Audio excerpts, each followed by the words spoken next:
Anyway काकी माँ आप काकू को बताएंगे ना? हाँ मैं बताऊंगी, लेकिन सुबह से ही कॉल पर बिजी है।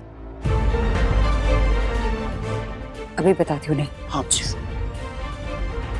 अच्छा सुनिए जरा। क्या हुआ तनुजा?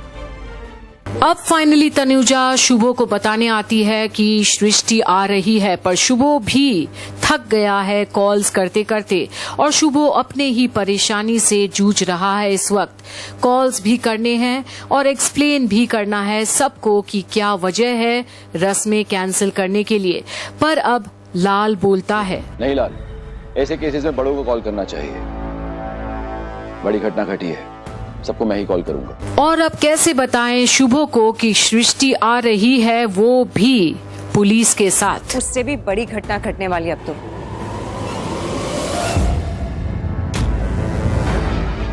क्या हुआ तनुजा? सृष्टि आ रही है और वो अकेली नहीं आ रही है, आप समझ रहे हैं ना? बस पहुंचने वाली है अब तो।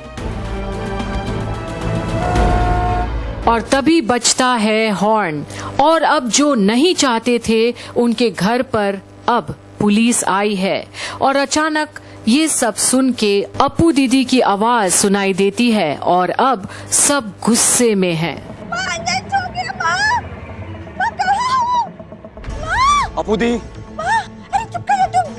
माँ, मेरी माँ कहाँ है? किचन में तो नहीं है, मेरी माँ कहाँ है? अरे क्या हुआ? अभी तक तो यहीं पर थी, कहाँ चली गई? ऊपर नहीं है क्या बॉडी? नहीं नहीं ऊपर नहीं है। और पता है काकी माँ, मैं बालकनी में थी, मैंने देखा कि पुलिस अंकल गाड़ी लेके हमारे घर के अंदर आ रहे हैं। और अब एक बार फिर अप्पू दीदी की इंटरफियरेंस पसंद नहीं करते कोई भी, और कौन बताए उससे कि क्या होने वाला है। वो किसे लेके जाएंगे? हमारे बाबा, मैंने लेकिन कुछ नहीं किया। हाँ Appu di please, finger on your lips, नहीं तो पुलिस आएंगे और आपको लेकर जाएंगे। अरे मुझे क्यों लेके जाएंगे?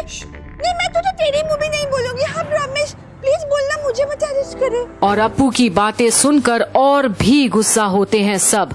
आखिर वो सामने आ जो गई और तभी बजती है डोरबेल और तनुजा लाल को भेजती है दरवाजा खोलने।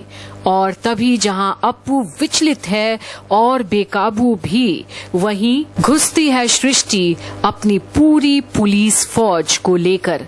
जो एक समधन बनने वाली थी बोस परिवार की, वो आज पुलिस लेकर घुसी है उनके घर पर।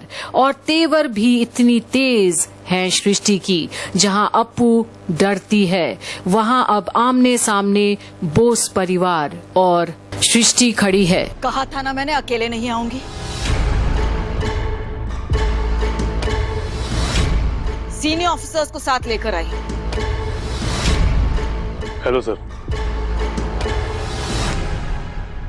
झनक कहाँ है? और झनक का नाम सुनते ही सबसे ज्यादा अप्पू दीदी चौंकती है। ये सब झनक को लेने आखिर क्यों आए हैं? जहां अब तनुजा बिपाशा को भेजती है झनक को लाने, जो अब तक रूम में ही है। पर अप्पू, इधर देखो क्या बुला रहे हो? हाँ हटी। अरे पुलिस उसे लेने के जाने के लिए आई है क्या? सॉरी। पुलिस अंकल, वो धधक ने कुछ नहीं किया, वो बहुत अच्छी लड़की है। ये सब उसको फंसा रहे हैं।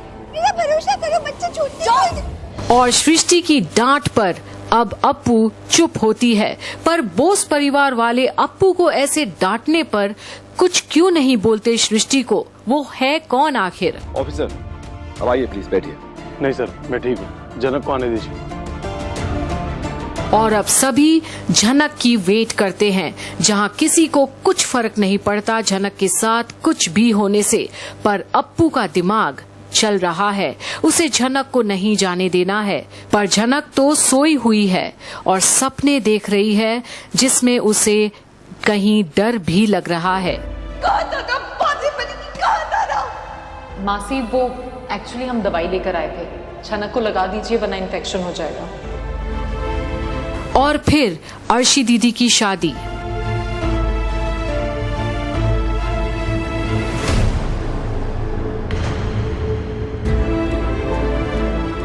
अर्शी!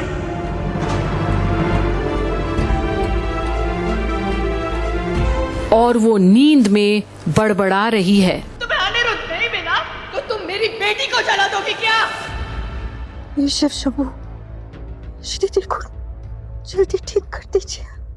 और उसी वक्त बिपाशा की आवाज से भी नहीं उठती झनक, पर बिपाशा देखती है कि वो बड़बड़ कर रही है कुछ, और अब उसके पैर हिलाकर उठाती है झनक को, और झनक चौंक कर उठती है वहां बिपाशा को देख। आराम से सो रही थी तुम? नहीं सॉरी, वो मैं बस फ्रेश होके आती हूँ। मैं रुको, फ्रेश होने की जरूरत नहीं है, किसी की बारात में तो जा नहीं रही हो। जो शादी हो रही थी उसे तो बर्बाद कर दिया, अब क्या? एनीवे, चलो मेरे साथ। कहाँ? मेहमान आए हैं तुम्हारे लिए। और झनक की होश उड़ जाती है बिपाशा की बातें सुनकर। मेरे लिए मेहमान? और बिपाशा की इन बातों से झनक और भी चौंकती है कि ये क्या हो रहा है उसके साथ। वहीं अब शुभो ऑफिसर्स को समझा रहा है। तनुजा, बॉडी कहाँ है? उन्हें बोलो चाय कॉफी का इंतजाम करें। नहीं सर, ड्यूटी पे, अभी चाय नहीं। वैसे भी शुभो जी, जिस काम के लिए आए वो ज्यादा जरूरी है।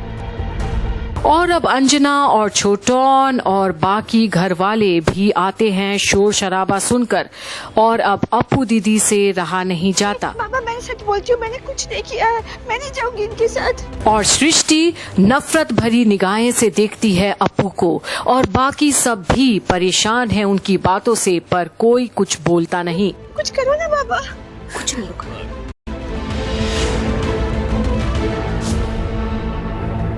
दादा, यहाँ सीरियस मैटर चल रहा है, या तो आप इसे चुप कराइए या इसे कमरे में लेके जाइए।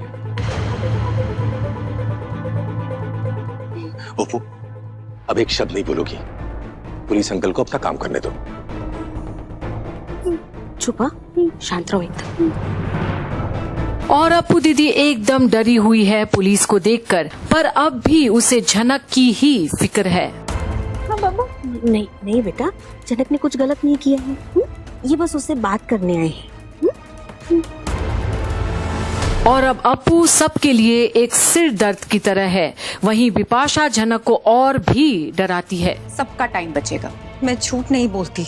बोलती हो, हमारे सामने तो बोलती हो, पर पुलिस के सामने कोशिश भी मत करना। पर मैं झूठ क्यों बोलूंगी? मेरे पास झूठ बोलने की कोई वजह है ही नहीं। राइट, मैं तो भूल गई थी कि तुम कितनी ढीठ हो। देखो झनक, मुझे जो कहना था मैं कह चुकी हूँ। मानना ना मानना तुम्हारी चॉइस है।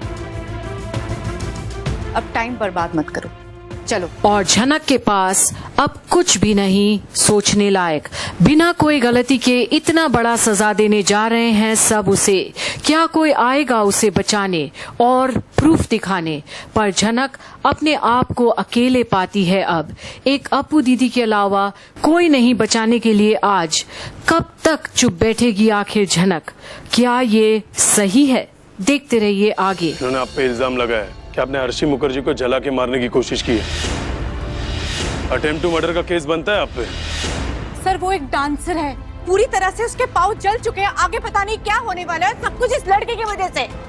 इंस्पेक्टर साहब, मैंने आपको सब कुछ बता दिया है। अब एक माँ को इंसाफ दिलाना सिर्फ आपके हाथ में है। आप ये इल्जाम स्वीकार करती हैं? सर, मैं बता रही हूँ, मैंने सब कुछ नहीं किया है। वो एक एक्सीडेंट था। वो उनकी साड़ी में आग लगी और मैं... पुष्पा, लेके चलो। ऐसे क्यों लेके जा रहे हो? उसने आयशी को नहीं मारा, मेरा भरोसा करो।